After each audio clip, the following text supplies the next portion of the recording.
Hey up, it's Klye here. I was playing Metal Gear Solid 5 for the 68th time, and I was looking at the cardboard box, and I don't know, I was just looking at it, and suddenly I got this irresistible urge to get inside. No, it wasn't just an urge.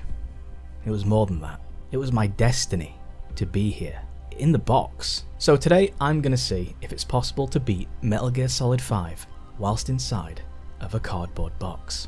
MGS5 is the only game that allows for tactical box action, so this will allow for a little bit more creativity and freedom. I'll be able to fire weapons and dress up as an anime girl to attract Russians, which is something I'm sure we've all dreamed of at some point. Saying that though, Peace Walker also allows for some box combat, but that would require me to wrangle with 2 snakes at once, so you might have to give me a little bit more time to work on that one. For now though, there's only room for 1 snake.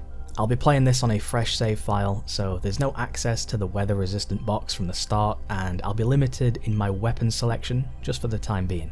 You don't get a box until you get past the prologue and rescue Kaz, so already we can consider this challenge fission mailed. But just for fun, we're going to consider the start of the challenge from when we get the box from Ocelot. The box moveset is shockingly good. From the crouching position, you can pop out and surprise your enemy, and from this point you can shoot your guns or throw your grenades. You are, however, locked in place. You can eject yourself, but this involves leaving the box, so I won't be using that. You can also flip the box off and do a melee attack, but this also removes the box. From the standing position, you can push the flaps open and enter first person to fire weapons and throw grenades. You can slide down slopes, which is great for travelling, and you can dash, but the dash only lasts for a few seconds and it doesn't improve in speed as you level up your arm. So this is the speed we're stuck with for the whole game. So besides the speed and movement limitations, I'd say the only real downside of being in a box is that you can't give any love to D-Doge. That breaks my heart. The first hurdle for me was a door. Nothing you do will open the door, but oddly enough, if you surprise the door by popping out of the box, then it will open for you. Running across the world in a box is a very lengthy endeavour, even with the sliding, so picking up these invoices will be absolutely crucial because they unlock fast travel points whilst inside of a box. Being in a box does have some benefits though. One of these benefits is making the enemy soldiers appear insane. The first few missions are really simple. A hero's way just requires some tranquilizing and some faulting in. C2W, you can just clean the area and then throw a grenade at the radio. During that time I also picked up the soldiers poster, and this allows you to hide in plain sight if you're square on with the enemy. Now you wouldn't think this would work, but this is Metal Gear Solid. Of course it works. Over the fence is a little bit of a problem. There's a locked door in here, and generally speaking you'd have to be outside of the box and use the lockpick to open the door, but if you're really careful with a grenade then you can blow the lock off. I was a little bit too slow to get inside, so I had to scare the door open. And this dude inside this room is the guy we're supposed to extract, but he's inside a building and currently there's no way to extract him because I don't have the wormhole Fulton because that's way late in the game. I did find that you can slide into them and knock them in a direction, but once that happens, they're knocked down and they can't be repositioned. I tried so many things to get them to wake up, and it turns out nothing works. You can try everything under the sun and these guys will never sit back up. I went through Google and Reddit posts and tried to find out the times for knockouts, and I found an exhaustive list of knockout times for weapons and attacks, but there's no information on prisoner knockout times if you hit them with a box, surprisingly. So I had to be the one to do all the testing. After about 2 hours of testing various things, it turns out the way to get them to sit back up is you wait for 10 minutes. Now, patience isn't one of my strong suits, so waiting for 10 minutes just to be able to reposition him once is a little bit of an issue for me. But what I also found is that you can throw magazines at the guy and he'll slide to the left. One hop this time. In doing so, you can just keep magging him and get him to slide into the center of the doorway, and that makes the slide easier to pull off. I could have tried to get him into the other room for the extra task, but it's not really worth it considering it took me about 3 hours to get him to this point, and getting him through doorways is not an easy endeavour. This guy is a massive pain in the anus, and I was kind of sick of looking at him at this point, so I'm just going to knock him outside and then extract him. But I was quite relieved to find that you can in fact do all of this while inside of a box. To make the next mission easier, I'm going to pick up an invoice from inside this outpost here. And if you get this now, it means that you can fast travel to this point rather than having to run all the way across the world. It's just a bit of a time saver. I sniped all these soldiers here because it will prevent them from taking the prisoner away, and I can save him here. You don't need to do that, but it's the right thing to do. And if the prisoner does get taken away, he gets put inside of a cave, which means I'd have no chance extracting him because I can't pick him up. I don't have a sniper rifle that can tranquilize at this point, so they had to be killed. But that's fine because I enjoy all the killing. I picked up the honeybee and then ran away from the skulls. They did break my box, but if the box breaks, then I'd just stand still until the new one is equipped and then I'd continue on. I have a whole inventory full of boxes, so I'm very well equipped for this challenge. Red Brass is next, and it's a very basic mission where you just have to kill or tranquilize the commanders. I just waited until they all gathered together, tranquilized them when they were outside, and then extracted them. Easy peasy. For occupation forces, I just took in a rocket launcher and then blew up the colonel and his tanks. At this point, it's kind of the only option I had because I can't extract vehicles. Back Up Back Down was a similar situation. You only need to capture or destroy one tank for the mission to be complete, so I just posted up on the rocks and then waited until they came to me and then popped out and shot them with a rocket. As I say, the running speed is a little bit too slow to be running all over the map, and I can't capture any vehicles, so blowing up a few tanks is good enough to just finish the mission. I tried to save this prisoner, but the lack of vehicle extraction prevented that, and you can't knock them out of the car. So regrettably, this guy had to stay behind. Immediately after that mission, I ran to Klye and did the classic method to take her out by dropping boxes on her head. But here we run into a problem. If you let Klye live, then you're forced out of the box and you must carry her to the chopper, which would void the challenge. So, for the first time ever, I killed Klye. Oh, I'm so sorry, Stephanie. This challenge is a cruel mistress. Moving swiftly on, instead of running to the next mission, I ran to the central base camp to pick up an invoice, which once again allows me to skip the area without having to run there. Well, it would if I can actually trigger the cutscene, which I can't. You need to be outside of the box to initiate this cutscene. I tried so hard to get out of the map and maybe bypass the area or somehow activate the cutscene trigger, but after many hours and different attempts and trawling through Reddit, I just couldn't find any way to skip this part here. It seems as if I would have to remove the box and then activate the cutscene. Even if I did clip out of bounds, I get the feeling the cutscene wouldn't activate and I would just be behind the door or stuck outside the map. I killed Klye and now the challenge ends because of a door. I mean, the game does force you out of the box on occasion anyway, such as getting into the chopper and coming in on the chopper, so, you know, I mean, I'm kinda out of the box a few times anyway, so is getting out of the box to activate a cutscene any different? I mean, yeah, it kinda is, but we know that the game cannot be fully completed from inside the box. I do have to leave the box on very specific occasions anyway, so I'm gonna bend the rules just slightly here. I left the box and I triggered the cutscene. This mission, Hellbound, really does live up to its name though. I fast travelled to the base, but from here, I basically need to clear all of the area because I have to extract Huey. I did have a little bit of fun with the soldiers though because I picked up the glamour model poster, and this thing is very powerful. But we'll get to that in a minute. Extracting Huey is the real hell. This dude is inside of a building and cannot be extracted by Fulton.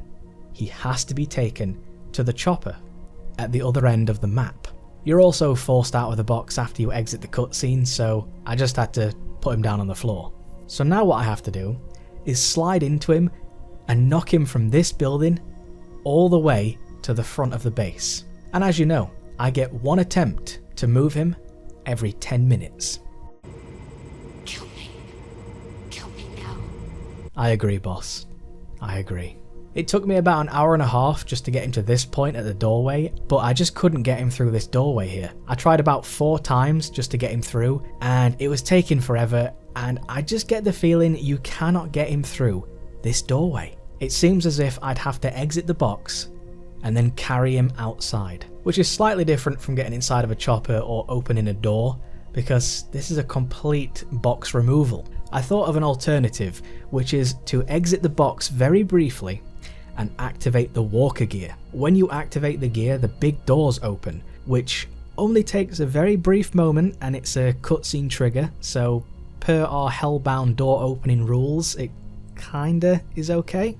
And if these big doors are open, I get to knock him outside through that way, rather than the tiny opening at the side. However, as we know, 10 minutes per attempt, and I just don't think that Huey is worth this.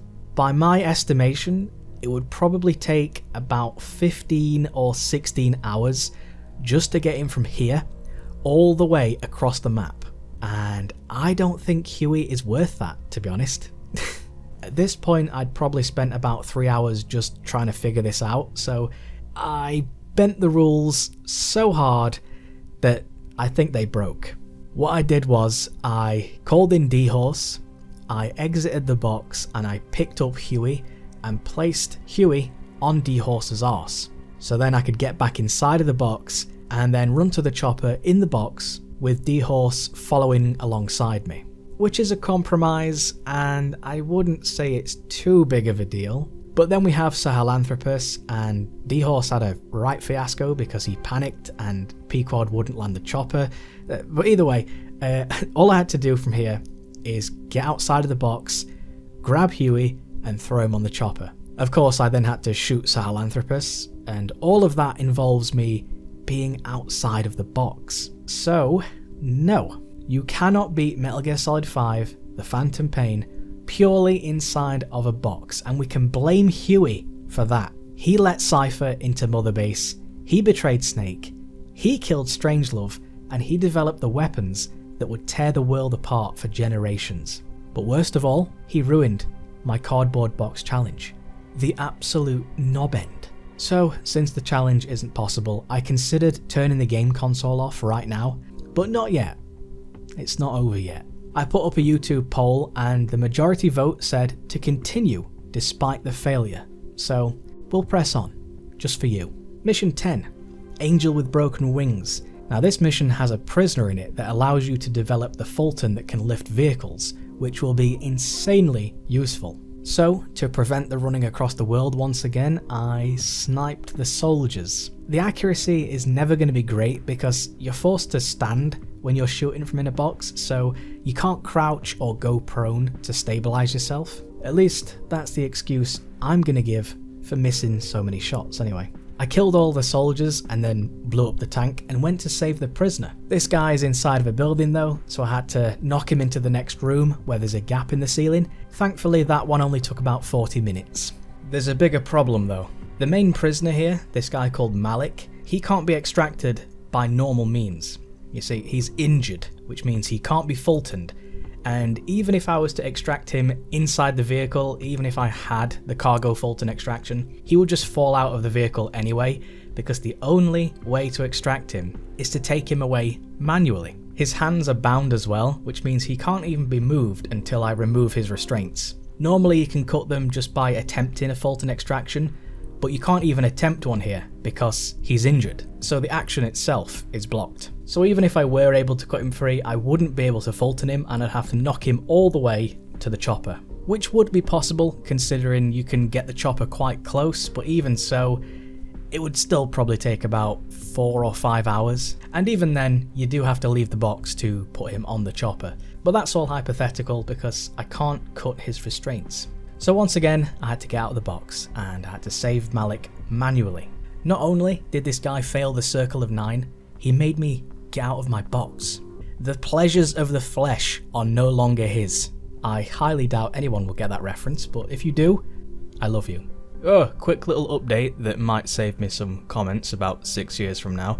I did some more experimenting on my 100% complete save file because you got access to more stuff, and I've noticed that the Hand of Jehuti can move these injured and unfultonable prisoners. So that means that this challenge may be slightly more possible if you play on a complete save file. The problem with this is that the Hand of Jehuti is only available after you complete chapter 1 and you do some side ops, and you do still need to leave the box at the end anyway, but this challenge may be slightly more possible if you play on a complete save file. So not completely possible, possibly. It's time for Africa, but no, I will not be blessing the rains down here because it can damage the box. To get the weather resistant box, I have to collect all of the invoices in Afghanistan and Africa, so for now, I'm just going to have to keep swapping the boxes. Pitch dark in the oil field was easy enough. I just threw a grenade at the tank and then threw a grenade at the door, got myself in, but then there was a little bit of an issue. This machine here, you can't turn this off in the box, you can't blow it up, you can't do anything. It's really weird that you can push the flaps open, but you can't press the button. I find that very strange. So I had to remove the box very briefly and push the button, which is not too dissimilar to what I've been doing previously, but still, it pains me. Every single time I have to leave, pains me. I also utilised the glamour model poster many times to give me free hold-ups because this thing is borderline overpowered. It's a free win. You stand here with this poster, the enemies come to you, and you win. So I have to say, big ups to Tamika Rawson for that because she has been incredibly useful throughout this entire playthrough. Since I'm not too bothered about total stealth and mission tasks, I've just been rushing through and doing the main objectives, and it's been quite smooth up until mission 17, where another injured prisoner shows up. Always these guys that spoil the fun. You know, it's interesting because Peace Walker had boxes that were big enough for 2, and you're telling me that 10 years down the line they couldn't make big boxes again?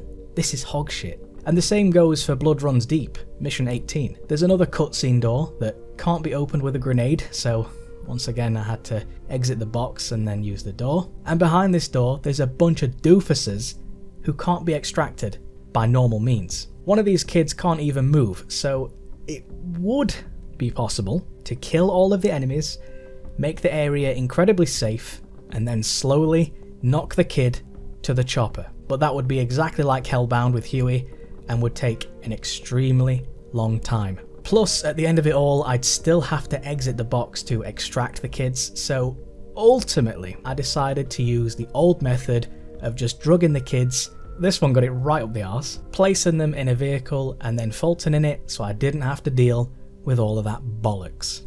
You know, I really hope that someone out there could make a mod for the PC version that allows for permanent box action. Literally every single thing can be done in a box. That'd be my dream come true. Mission 20, Voices, is the next mission that's a problem. These curtains prevent you from getting through with the box, so I had to once again remove my box to push the curtains aside. There's also the man on fire. Now interestingly enough, cardboard is extremely flammable, so this guy burns the cardboard box away, which is very sad, but he can be knocked into the puddle at the side here, so that makes this fight incredibly easy, and it's a very swift revenge for all those boxes he burned. Moving on to mission 23, the White Mamba. It poses the same problem we always have, carrying someone. I used the level 3 stun arm here because that makes this so much easier and you don't have to fight Eli while inside of a box, but you're then forced to pick him up and carry little baby Eli to the chopper. You know, you'd think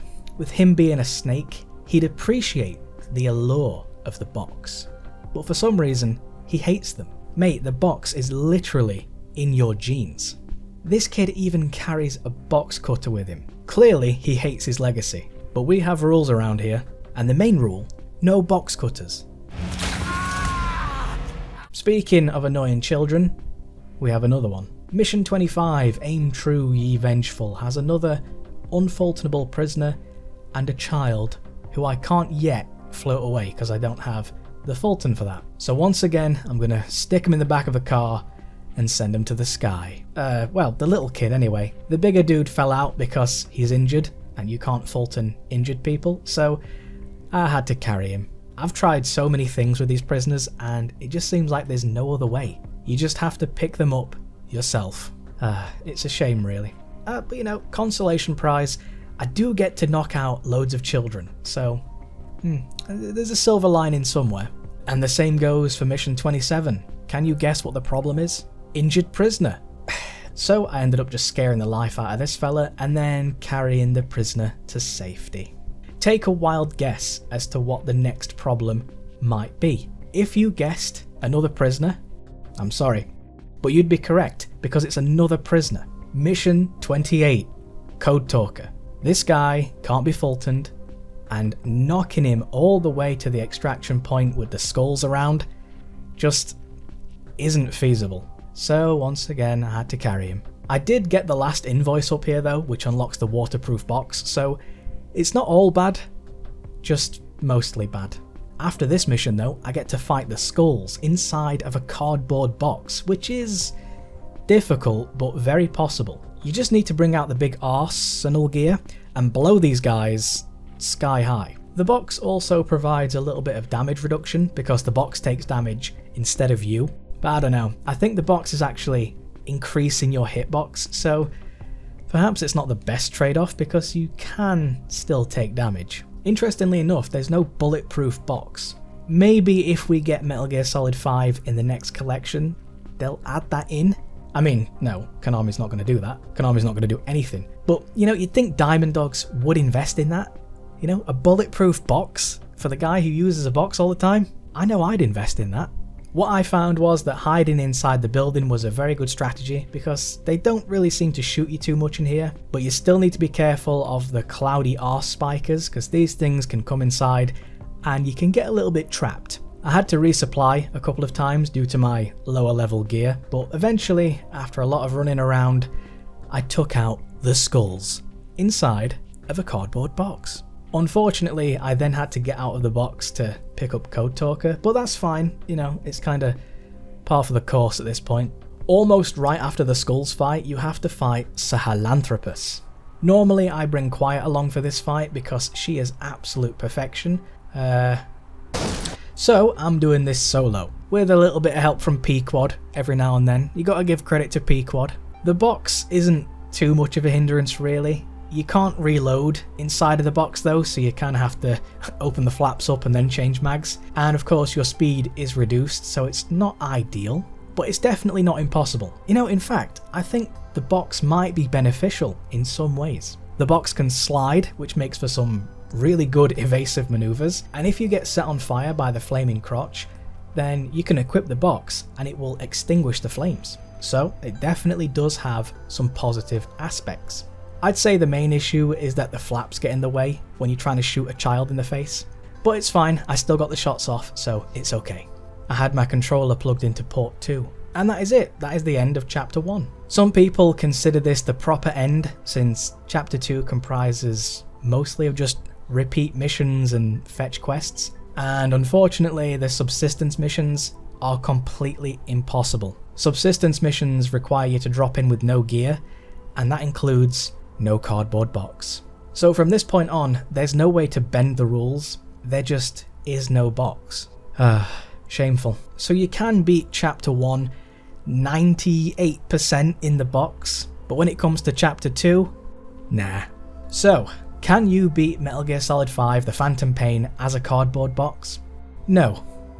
No, you can't. But you can do a shocking amount of content purely from inside the box, and that did surprise me. Figuring out the prisoner thing with knocking them down and then throwing magazines at their balls, that was really interesting to me and something I never knew about. And I'm assuming nobody else knows about that because I couldn't find that information anywhere, so you're welcome. And also finding out that the box posters are incredibly overpowered and not just for a joke, they are literally broken. But alas, it was not meant to be. We must all come out of our box from time to time. However, there are other boxes out there for me to explore, so maybe I'll open some new flaps and climb it again one day. We'll see. Thank you very much for watching. Please do leave a like if you like, and hopefully I'll see you again next time. And as always, take care.